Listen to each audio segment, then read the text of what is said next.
Assalamualaikum warahmatullahi wabarakatuh. Bismillahirrahmanirrahim. Alhamdulillahi rabbil alamin. Allahumma salli wa sallim ala Sayyidina Muhammadin wa ala ali Sayyidina Muhammad. Qala nadhim rahimahullahu ta'ala wa nafa'na bihi wa bi ulumi fid dharaini amin ya rabbal alamin. Wa mustaghnin ilahi an nisa'i wa auladin inasin aw rijali kada an kulli di'aunin wa nasrin tafarrada dzul jalali wal ma'ali yumitul khalqa qahran thumma yuhyi fayajzihim ala wafqil khisali. Wa mustaghnin dan tidak membutuhkan. Ilahi Tuhanku an nisa'in dari perempuan. Tuhanku tidak membutuhkan perempuan, tidak untuk dinikahi, tidak untuk menjadi teman, tidak untuk dijadikan sebagai pasangan dan lain sebagainya. Wa auladin dan anak, inasin yang perempuan, baik perempuan au rijalin atau lelaki,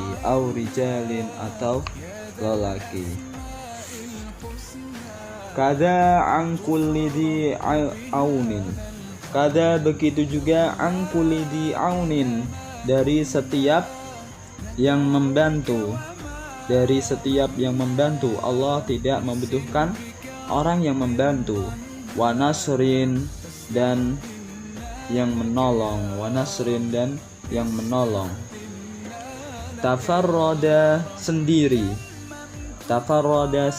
Allah sendiri, Allah tidak membutuhkan yang lain. Dzul jalali Allah yang maha agung, wa dzul ma'ali dan Allah yang maha tinggi, yumitu Allah mematikan al-khalqa makhluk qahron dengan memaksa. Thumma yuhyi kemudian Allah menghidupkan,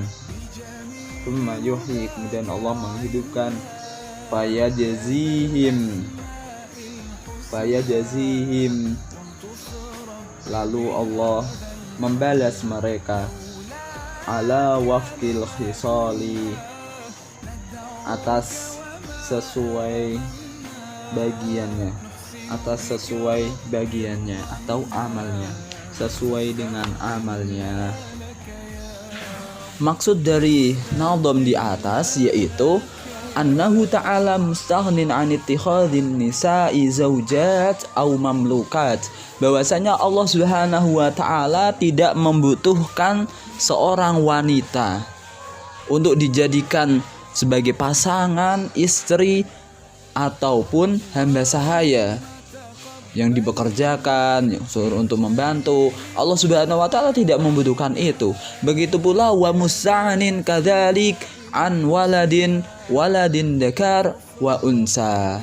Begitu pula Allah Subhanahu wa taala tidak membutuhkan anak, baik anak lelaki ataupun perempuan, tidak membutuhkan semuanya itu. Wa musta'nin kadzalik anil mu'in wan nasir. Allah Subhanahu wa taala juga tidak membutuhkan seorang yang membantu ataupun orang yang menolong. Allah Subhanahu wa taala tafarrada bil uluhiyah. Allah Subhanahu wa taala sendiri dalam ketuhanan. Wa tadbiri khalqihi dzul jalali wal ma'ali. Allah Subhanahu wa taala menyendiri dalam mengurus semua makhluknya. Allah Maha Agung dan Allah Maha Tinggi. Allah Maha Tinggi dalam derajatnya, dalam kedudukannya. Dengan demikian kita mengetahui bahwasanya sifat Allah Subhanahu wa taala dalam firman-Nya, laisa kamitslihi syai'. Allah tidak sama dengan yang lain.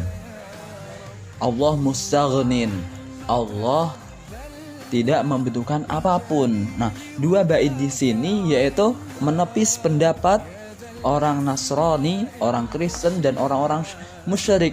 Pada waktu itu mereka mengatakan bahwasanya Allah Subhanahu wa taala itu mempunyai anak. Allah mempunyai anak perempuan, Allah mempunyai istri, Allah mempunyai anak. Nah, semua itu adalah akidah yang tidak benar dan akidah yang menyesatkan. Maka dari itu firman Allah Subhanahu wa taala, laqad kafaral ladzina qalu innallaha tsalitsu tsalatsa. Mereka telah kafir. Kenapa kafir? Sebenarnya mereka telah mengatakan bahwasanya Allah tsalitsu tsalatsa. Allah ketiga dari Tuhan tiga. Itu namanya akidah orang Kristen. Waja'alul malaikatal ladzina hum ibadur rahmani inatha asyahidu khalqahum. Mereka orang-orang musyrik menjadikan malaikat sebagai anak perempuan Tuhan. Nah, ini adalah akidah orang kafir, akidah orang musyrik, kafir Makkah dulu. Tsummal ladzina kafaru bi rabbihim ya'dilun. Mereka orang-orang kafir yaitu telah kafir karena apa? Karena mengganti akidah mereka, yang mana mereka asalnya telah tahu bahwasanya Allah Maha Esa, akan tetapi mereka ya'dilun, berpindah, berpaling, sehingga menjadikan anak untuk Tuhan, menjadikan istri untuk Tuhan. Nah, di sini itu tidak benar. Kemudian Allah Subhanahu wa taala yumitul khalqa qahran. Allah Subhanahu wa taala mematikan makhluknya secara paksa. Asalnya kita hidup, sebelumnya kita mati. Nah, kita dimulai dari sesuatu yang tidak ada, maut. Jadi kita asalnya tidak ada, maut, mati. Habis itu kita diciptakan Allah Subhanahu wa taala, kemudian hidup. Nah, kemudian kita hidup di dunia ini, maka redaksi kitabnya di sini yumitul khalqa qahran. Allah mematikan makhluknya secara dipaksa. Kenapa? Naza', bahasanya itu naza'. Dengan apa? Dicabut, dipaksa. Sebabnya tabiat manusia, tabiat makhluk itu apa? Tidak ingin meninggal, inginnya hidup terus. Makanya Allah Subhanahu wa taala yumitul khalqa qahran, naza', mencabut dengan memaksa. Nah, di sini juga apa? Disebutkan dalam firman Allah, tsumma yumitukum tsumma yuhyikum tsumma ilaihi turja'un. Allah Subhanahu wa taala mematikan kalian, kemudian Allah menghidupkan kalian, tsumma ilaihi turja'un. Kemudian Allah Subhanahu wa taala menjadikan kalian semuanya kembali kepada Allah Subhanahu wa taala. Nah, yang perlu kita ketahui, apa sih kriteria daripada hidup atau kriteria daripada meninggal?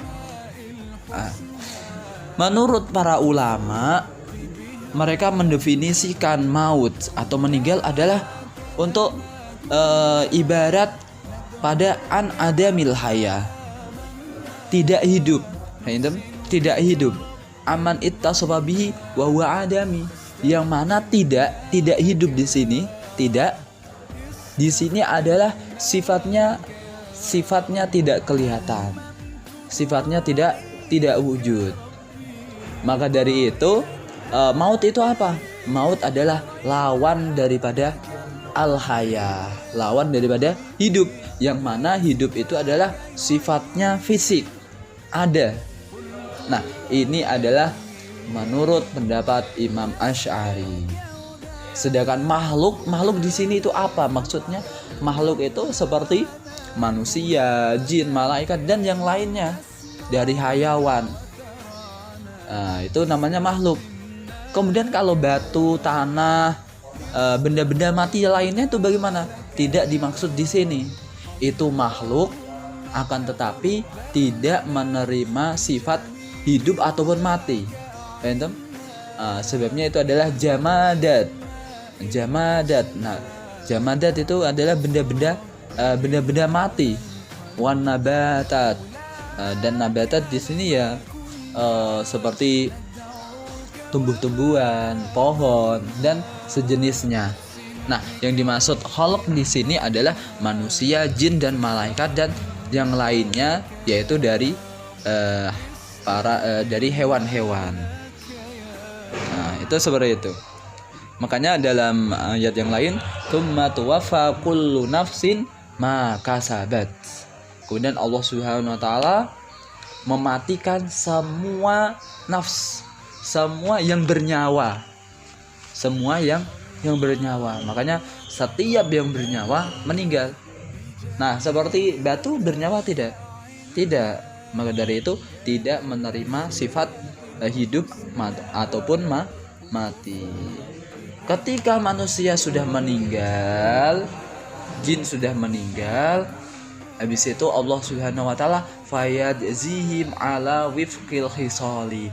Allah Subhanahu wa taala memberi balasan sesuai dengan amalnya. Ketika amalnya baik, balasannya juga baik. Ketika amalnya buruk, balasannya juga buruk. Maka dari itu, faman ya'mal mithqala dzarratin khairan yarah. Barang siapa yang beramal walaupun sedikit, mithqala dzarrah, sedikit sekali, kecil, dzarrah, seperti molekul yang tidak kelihatan kecuali dengan apa? Dengan mikroskop, dengan apa? Diperbesar baru kelihatan. Khairan yarah. Dia melakukan itu, dia melakukan kebaikan sekecil apapun, dia akan melihat. Wa man ya'mal mithqala dzarratin syarran yarah. Barang siapa dia beramal sekecil apapun, akan tetapi itu amal jelek, dia juga akan melihatnya. Maksudnya melihat bagaimana? Apakah dia cuma ditontonkan amal waktu di dunia itu? Tidak. Ya roh di sini apa? Dia melihat amal itu. Dia akan memang benar, dia akan melihat tampilannya ketika waktu di dunia. Dan juga dia akan melihat balasannya. Dia akan merasakannya. Makanya konteksnya di sini adalah menggunakan ya roh. Ya roh. Ya roh dari ro'a ya roh. Ru'yatan. Ru'yah, melihat dengan mata kepalanya sendiri. Ini namanya apa? Melihat. Otomatis dia akan dia tidak lupa. Ketika dia mungkin lupa, Allah Subhanahu wa taala yang memperlihatkannya. Ini amal kamu ketika di dunia. Ini amal kamu ketika kamu melakukannya secara sembunyi-sembunyi. Kamu sudah lupa, akan tetapi ini gambarnya. Sudah tervideokan semuanya. Sudah apa?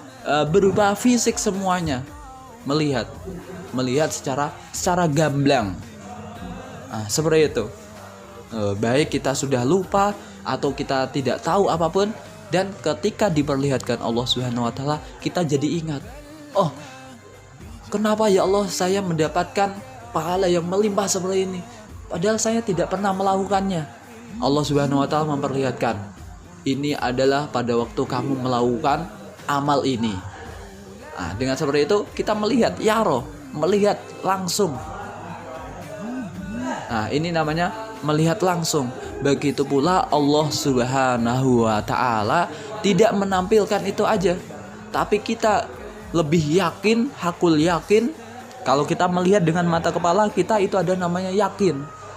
Tapi kalau kita merasakan, melihat, merasakan, dan kita melakukan secara langsung, secara tersendiri, artinya Allah Subhanahu wa taala membalas, dan kita merasakan balasan itu. Ketika amal baik kita merasakan ini kenikmatan dari Allah Subhanahu wa taala atas amalku Ini namanya hakul yakin. Ini namanya hakul yakin. Benar-benar yakin, benar-benar melihat, benar-benar kita merasakannya. Nah, itu namanya yaroh, melihat dengan mata kepala dan kita hakul yakin, sangat yakin sekali. Dibandingkan kita cuma melihat saja. Ketika kita melihat saja tapi kita belum merasakannya, itu namanya masih yakin atau ainul yakin. Akan tetapi kalau kita melihat dan merasakannya, mempraktekannya, itu namanya hakul yakin. Wallahu a'lam bissawab. Jazakumullah khairan. Assalamualaikum warahmatullahi wabarakatuh.